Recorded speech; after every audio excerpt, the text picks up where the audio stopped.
No sé si hay alguna pregunta más, Ingrid.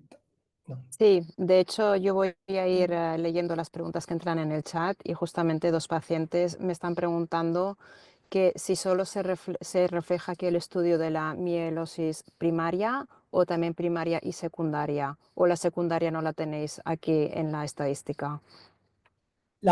Muy buena pregunta. La mielofibrosis secundaria no está incluida, ¿vale? Solamente incluimos en el registro poblacional de cáncer aquellos pacientes con mielofibrosis primaria, ¿vale? Pero ¿es por algún motivo en específico o es porque este estudio solo se ha dirigido a estos tres públicos, o sea, tres patologías? Sí, porque la secundaria se considera, no es un tumor primario, es secundaria, por ejemplo, a un tratamiento, etcétera, y no se considera un tumor primario. Nosotros en el registro poblacional siempre incluimos aquellos pacientes que tienen tumores primarios, ¿vale? Una Ujú. mielofibrosis secundaria suele ser normalmente secundarias a un tratamiento previo y no se consideran, no se incluyen en los registros poblacionales de cáncer. Vale, perfecto. ¿Pero tenéis algún tipo de registro o No, estadística? No se ha no, hecho. no se ha hecho, no. Vale, perfecto, gracias. Vale, ¿alguna más preguntas? No, ya continuamos en la segunda parte. Cuando termines ya iremos leyendo las preguntas que vayan entrando. Vale, perfecto. Vale. Lo que ha salido, el comentario que ha salido anteriormente en cuanto a la edad, ¿no? Pues también hemos analizado la supervivencia por grupos de edad. ¿Vale? Hemos visto que la trombocitemia esencial, que es la más frecuente, en conjunto en hombres y mujeres es del 90%, pero vemos unas grandes diferencias entre las mujeres y hombres y ya ha salido la pregunta del por qué cómo se explican estas diferencias, ¿no? Normalmente estas diferencias están relacionadas que la mujer es más resistente a la patología y tolera mejor los tratamientos y es normalmente porque la mujer suele tener menos copatología que los hombres, ¿vale? Pero esto es una hipótesis, tampoco se ha hecho un estudio específico para saber si esta es la explicación, ¿vale? Pero en todos los cánceres siempre la mujer tiene mejor supervivencia que el hombre. Vale, si buscamos o si estudiamos la supervivencia también a 5 años por grupos de edad, vemos que pacientes con trombocitemia esencial por debajo de los 40 años, adultos jóvenes y adolescentes, vemos que la supervivencia es del 100%, o sea, por lo tanto, la supervivencia es como la población general, como si no tuvieses ninguna patología, ¿vale? Esta, no lo he explicado anteriormente, pero la supervivencia neta hace referencia a la supervivencia debido a la enfermedad, ¿vale? Se sacan las causas, por la mortalidad por otras causas. Es supervivencia calculada solamente por el efecto de la enfermedad. De 40 a 59 años, adultos, la supervivencia también es muy buena, es del 97,8%, de 60 a 74 del 95% y por encima de 74 años, en más mayores, continúa siendo una buena supervivencia para el grupo de edad que es del 83,5% a los 5 años. Otro estudio que hemos hecho es evaluar si la supervivencia ha mejorado o se ha mantenido estable o ha disminuido a lo largo de los años. ¿Vale? En el estudio de supervivencia incluimos 3 periodos, del 2000 al 2005, desde el 2006 al 2011 y desde el 2012 al 2017. ¿Qué vemos aquí? Que prácticamente la supervivencia ha disminuido algo, pero es prácticamente estable. ¿De acuerdo? Se mantiene en el rango del 90% a los 5 años. Y eso es lo que hace referencia a la supervivencia de la trombocitemia esencial. Si pasamos a estudiar en profundidad la supervivencia de los pacientes con policitemia vera, vemos que la supervivencia es del 89,5% en hombres y mujeres, en hombres del 85% y en las mujeres es un 10% más alta que en los hombres, del 94,4%. Cuando estudiamos la supervivencia por grupos de edad, en adultos jóvenes, la supervivencia es del 93%, es mejor incluso en pacientes entre 40 y 59 años, del 96%, de 60 a 74 es del 91% y por encima, para los pacientes más mayores, es del 83%. ¿De acuerdo? O sea que también, independientemente de la edad, la supervivencia es buena. Pero tengo que deciros que, como he comentado anteriormente, esto es supervivencia debido solamente a la patología que estamos estudiando. Es lo que se llama en epidemiología supervivencia neta o supervivencia relativa. ¿Vale? Sabemos que a partir de los 74 años esta supervivencia es muy alta. ¿Por qué? Porque hemos sacado el efecto o sacamos el efecto de otras causas de muerte como pueden ser enfermedades cardiovasculares, infartos, ictus, etcétera, ¿vale? Que no se contemplan aquí. Aquí solamente es un paciente con su enfermedad y cuál es la supervivencia si no actúan otras causas de mortalidad. Vemos que la supervivencia prácticamente se ha mantenido estable, del 89 ha pasado al 87%. Estas diferencias no son estadísticamente significativas. Si pasamos a la mielofibrosis primaria, ¿vale? Que es la patología que tiene peor supervivencia, de un 50% a los 5 años, también pasa como las anteriores, la supervivencia en los hombres es del 41% y en las mujeres del 64%. Por grupos de edad, aquí sí que vemos grandes diferencias de supervivencia en función de la edad. ¿Vale? En adultos jóvenes la supervivencia es del 81%, es muy buena. De 40 a 59 años baja al 70%, de 60 a 74 años es del 50% y en pacientes mayores aquí sí que baja la supervivencia y baja a un 31% de supervivencia a los 5 años. Bueno, como hemos comentado anteriormente, o la pregunta que habéis comentado de los trasplantes, claro, pacientes mayores muchas veces no está indicado poder hacer un trasplante de médula ósea. La buena noticia para la mielofibrosis es que ha habido un avance importante en la supervivencia a lo largo del tiempo. Entonces, en el primer periodo que tenemos datos, aquí en España del 2000 al 2005, la supervivencia era del 39%. En el segundo periodo, desde el 2006 al 2011, la supervivencia pasa al 44%. Y en el último periodo, el más reciente, del 2012 al 2017, esa supervivencia se incrementa hasta el 54%. O sea que a la hora de dar una cifra de supervivencia global, tenemos que tener en cuenta muchos factores, como es la edad, en este caso, vemos que hay grandes diferencias de supervivencia en función del grupo de edad y también el año de diagnóstico. Vemos que es una patología que se ha avanzado mucho en el tratamiento y la supervivencia ha mejorado en los últimos años. En cuanto a la leucemia mieloide crónica, es el tipo de leucemia que os he comentado anteriormente, que desde el 2001 se dan inhibidores de la tirosinquinasa, el imatinib, y que el pronóstico de esta enfermedad ha cambiado radicalmente.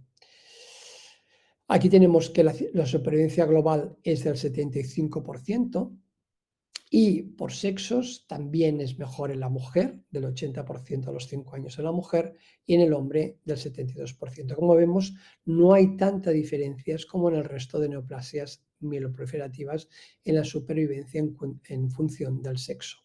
Si analizamos por grupos de edad, vemos que pacientes jóvenes, adultos jóvenes, la supervivencia es muy buena, es del 91,6%, y la supervivencia va disminuyendo a medida que aumenta la edad al diagnóstico.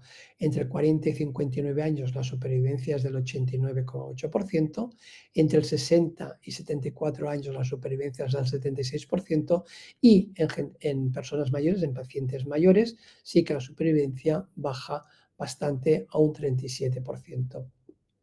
Como he comentado anteriormente, la supervivencia de los pacientes con leucemia mieloide crónica ha mejorado mucho en los últimos años.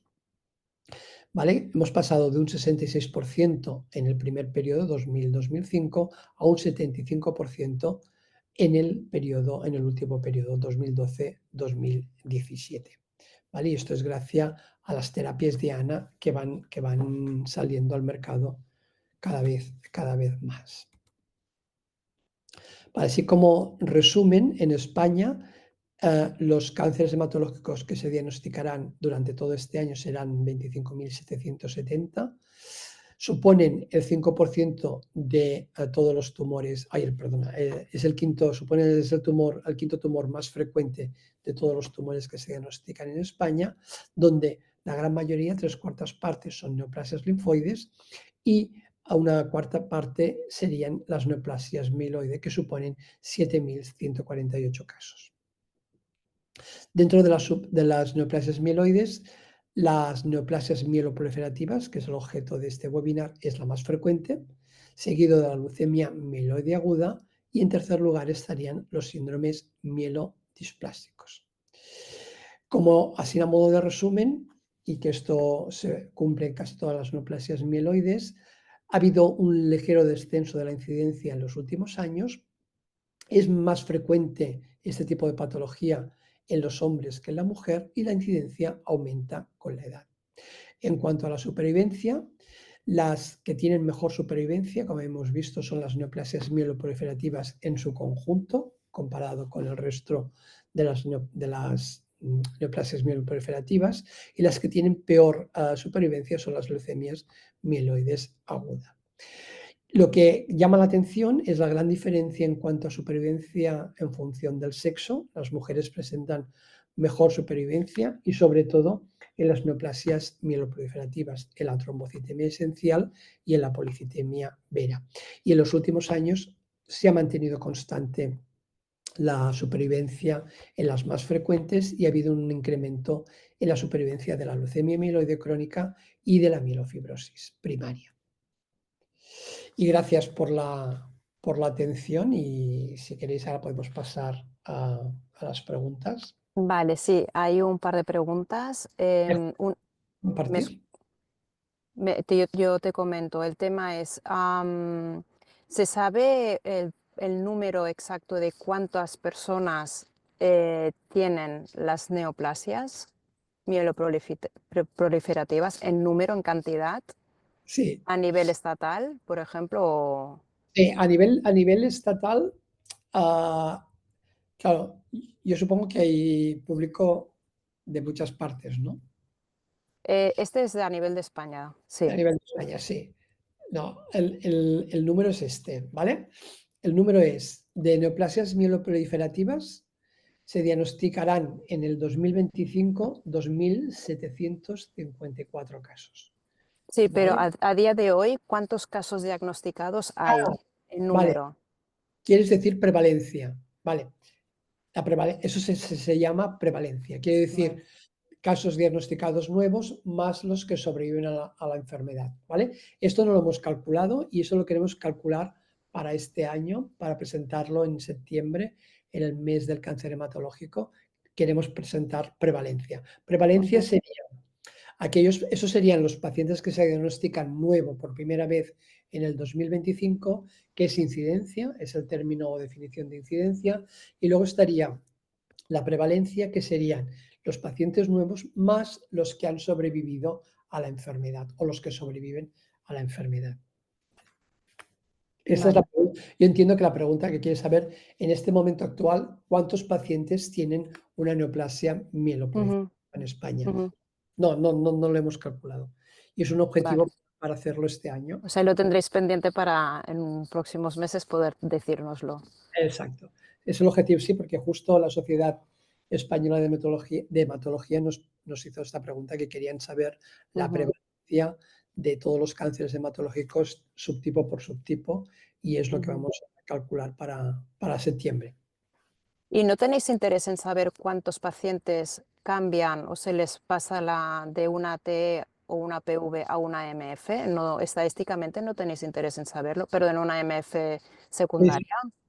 La verdad es que sí que nos interesa, porque a muchos pacientes con una neoplasia mieloproliferativa pueden evolucionar una mielofibrosis, y es cierto, ¿vale? Ujú, Lo que pasa es que en los registros poblacionales, cuando calculamos incidencia, calculamos la incidencia del paciente en la primera enfermedad neoplásica que tienen. No hacemos un seguimiento de la transformación de esta enfermedad. Recogemos información, ¿vale?, de la transformación, pero para la hora de calcular incidencia, siempre nos quedamos con el primer cáncer que desarrolla el paciente, Ujú. ¿de acuerdo? Vale. Y porque si, por ejemplo, hiciese este paciente con una policitemia vera, hiciese un cáncer de mama, contaría el cáncer de mama y la policitemia vera. Pero si un paciente hace una policitemia vera y se transforma a una mielofibrosis, ¿vale? Que es una evolución de la enfermedad, se considera que la enfermedad primaria es la policitemia vera y que se ha transformado a mielofibrosis, ¿vale? Reconozco que sería un estudio muy interesante saber cuántos pacientes con policitemia o trombocitemia esencial acaban progresando la enfermedad y acaban pasando a una mielofibrosis. Sí, Vale. es interesante, pero esta información, en teoría, cuando tú calculas un indicador de incidencia, en este caso se considera transformación de la enfermedad y no se cuenta 2 veces el tumor, ¿no? Sería, por ejemplo, como un paciente diagnosticado de un cáncer de mama que se le diagnostica en un estadio 1 y que la enfermedad progresa a estadio 4, ¿vale? Es una Ujú, enfermedad más agresiva, ha evolucionado, pero el ujú. paciente ha sido diagnosticado en un estadio 1 y es lo que cuenta a la hora de la incidencia. Sí. Vale, No, perfecto. Tengo otra pregunta que me dice, ¿cómo podemos controlar la supervivencia cuando acaban de salir inhibidores del JAK nuevos, como por ejemplo el momelotinib? sí. La verdad es que esta supervivencia, como he comentado anteriormente, la pongo aquí, el periodo incluido en el estudio, ¿vale? Para tener un seguimiento de 5 años mínimo, es pacientes diagnosticados hasta el 2018, ¿vale? Y es uno de los inconvenientes de los registros poblacionales de cáncer, ¿no? Que siempre vamos un poco dando datos un poco desfasados en el tiempo, pero es que si no, no tendrías un seguimiento mínimo de 5 años para poder calcular estos datos. Yo entiendo que la terapéutica de este tipo de patología se ha mejorado. Han aparecido nuevos tratamientos, nuevas terapias diana, como el que comenta el que ha hecho, la persona que ha hecho la pregunta, y que seguro que esa supervivencia en los pacientes diagnosticados en el 2020, 2021 o más adelante será mucho mejor. Pero tenemos que esperar un tiempo para poder tener un seguimiento mínimo de 5 años de los pacientes que se diagnostican en los últimos años. O sea, probablemente de aquí 2 o 3 años, cuando volváis a hacer la estadística, el porcentaje de incremento en mielofibrosis será notable debido a estos medicamentos nuevos que han lanzado. Exacto, sí, sí, sí. El mensaje es este, ¿vale? Nosotros, esto es real world data, pero de los pacientes diagnosticados hasta el 2018, ¿de acuerdo? A partir de los pacientes diagnosticados a partir del 2018 no tenemos información, ¿vale? No Ujú. tenemos, y es cuando aparecen las nuevas terapias diana, que está mejorando mucho la supervivencia. Tenemos que esperar un tiempo para poder evaluar esta supervivencia y el efecto de los nuevos tratamientos en la supervivencia de esta patología. Supongo que aquí también pondréis los resultados que hay de los ensayos a corto y medio plazo. Exacto. Sí, sí. Y aquí en el registro poblacional, como he comentado anteriormente, se incluye todos los pacientes, hayan Ujú, participado en ensayos clínicos o no, ¿vale? ujú, Si la proporción de pacientes que participan en ensayos clínicos es alta, pues la supervivencia también mejorará. Pero ujú. los pacientes que participan en ensayos clínicos, como he comentado anteriormente, están sesgados, no representan a la población total, ¿vale? Son pacientes que cumplen unos criterios que suelen ser criterios de buen pronóstico, ¿no? Pacientes que están fit, que no tienen otras patologías concomitantes, porque si no, no pueden entrar al ensayo clínico, una determinada edad, ¿vale? Siempre es el inconveniente de los ensayos clínicos, de que la población mayor no participa en los ensayos clínicos. Por lo tanto, la supervivencia que nos dan en los ensayos clínicos siempre es mejor que la supervivencia que presentamos en los datos de Real World Data, ¿no? En los datos de Ujú, los poblacionales. Pero esta es la realidad de la población, ¿vale? Y aquí está incluido gente muy mayor y gente joven, gente que hace trasplante, gente que no hace trasplante, ujú. gente que ha empezado nuevas terapias. Y aquí es como un promedio, ¿vale? De toda la supervivencia en la población. Vale. También estoy viendo que la mayoría de las estadísticas que nos estás hablando es de hace ya 4 o 5 años para atrás. O sea que, como dices, en septiembre vais a sacar las nuevas estadísticas más reales a los datos de hoy en día. Sí, sí. Nosotros en los registros poblacionales de cáncer cada año actualizamos los datos que tenemos, ¿vale? Los centralizamos y hacemos cálculos nuevos de las estimaciones del cáncer. Por ejemplo, el día 4 de febrero, que fue el Día Mundial del Cáncer, se presentaron los datos del cáncer en general en España, ¿vale? Que lo publicó la SEOM y está colgado en la web de la Sociedad Española de Oncología Médica. Y esto quiere decir que tenemos una nueva base de datos y nosotros a posteriori, cuando ya se han publicado los datos de todos los cánceres en general, nos focalizamos en los hematológicos y es lo que estamos haciendo ahora. Con la nueva versión de la base de datos que nos llega hasta el 2021 de incidencia, estamos repitiendo estos cálculos de nuevo, ¿vale? De incidencia y de supervivencia, para saber si han aumentado, si son estables, si están disminuyendo y también, sobre todo, lo que más interesa a los pacientes es cómo ha mejorado la supervivencia con las nuevas terapias que están saliendo Exacto, en el tratamiento de estos pacientes. exacto. Me ha entrado otra pregunta que es, ¿las estadísticas de España son consistentes con los de otros países desarrollados? Sí, sí. Lo que pasa es que la hematología, entrar en este detalle, la verdad es que hay pocos países que tengan estos datos, ¿no? Pero, por ejemplo, yo sé que Bélgica, Holanda, sí que tienen análisis como los nuestros y podemos decir que los datos son muy parecidos, ¿vale? Los datos son muy parecidos y los periodos que hemos analizado son también muy parecidos. El problema de la hematología es que hay muchas entidades y es muy difícil a veces tener la información correcta para poder analizar entidad por entidad, ¿no? Y por eso nosotros aquí en España, bueno, mi grupo, presentamos un proyecto que se llama Hemato-Redecan, que es el que analizamos los cánceres hematológicos subtipo por subtipo, teniendo las clasificaciones últimas de la Organización Mundial de la Salud. Pero históricamente, si buscáis bibliografía o buscáis información, se daban datos de la supervivencia del linfoma no Hodgkin, del linfoma de Hodgkin, del mieloma múltiple, de las leucemias en su conjunto, ¿vale? Y no teníamos datos de neoplasias mieloproliferativas, prácticamente hay muy pocos datos publicados, igual que de los síndromes mielodisplásicos. ¿Por qué? Porque han habido muchos cambios en la nomenclatura y en la clasificación de estas patologías. Por lo tanto, los hematólogos siempre nos pedían, pero sí, a mí me gustaría saber cuál es la incidencia de la policitemia vera o de la trombocitosis esencial. Y entonces por eso hicimos este grupo de trabajo para analizar la hematología específicamente subtipo por subtipo, ¿no? Y es la primera vez que tenemos datos de este tipo en España, ¿vale? El año pasado empezamos a hacer las estimaciones para toda España y este ha sido el segundo año. Y normalmente en septiembre elaboramos un nuevo informe para presentarlo en el mes del cáncer hematológico, que es en septiembre, que casi cada día es el día de la leucemia linfática Mm. crónica, otro día el del linfoma no Hodgkin, otro día el de la trombocitemia esencial. Y está bien porque nosotros en nuestras redes sociales vamos dando estos datos en el Día Mundial de la patología que toque, ¿no?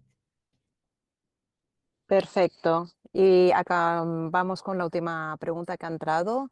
Y dice, ¿cuánto tiempo consideras, doctor Marcos, que podría salir, o sea, en cuánto tiempo consideras que podría salir un medicamento de cara a frenar la fibrosis en médula y así poder subir el porcentaje de supervivencia? Ya. Me parece muy interesante la pregunta, pero yo soy epidemiólogo y la verdad es que no hago asistencia y no sé en qué punto está la investigación del tratamiento de la No os he mielofibrosis. escuchado nada, ¿no? Por ahí. No. Tendría que haberme preparado la pregunta. No sé los avances en la terapéutica de la mielofibrosis última, ¿vale? Pero mm, como hemos visto, la verdad es que se está avanzando bastante porque está mejorando mucho la supervivencia. Yo sé que no es muy buena, pero en los últimos años quiere decir que la investigación va bien porque está mejorando, ¿no? Es una patología que tenía una muy mala supervivencia hace unos años y ahora ya está por encima del 50%, está en el Ha hecho un 60%. buen cambio, sí, sí. Ha hecho un buen cambio, o sea que yo no puedo explicar porque no soy clínico asistencial, no soy hematólogo, en concreto qué terapéutica o se está avanzando en el tratamiento de la mielofibrosis. Lo desconozco, ¿eh? Te lo teníamos que preguntar. Sí. No, no, que está muy bien y que ahora tengo la curiosidad y ya hablaré con los hematólogos clínicos para ver, y si A ver si queréis nos chivas algo de cara a los próximos meses.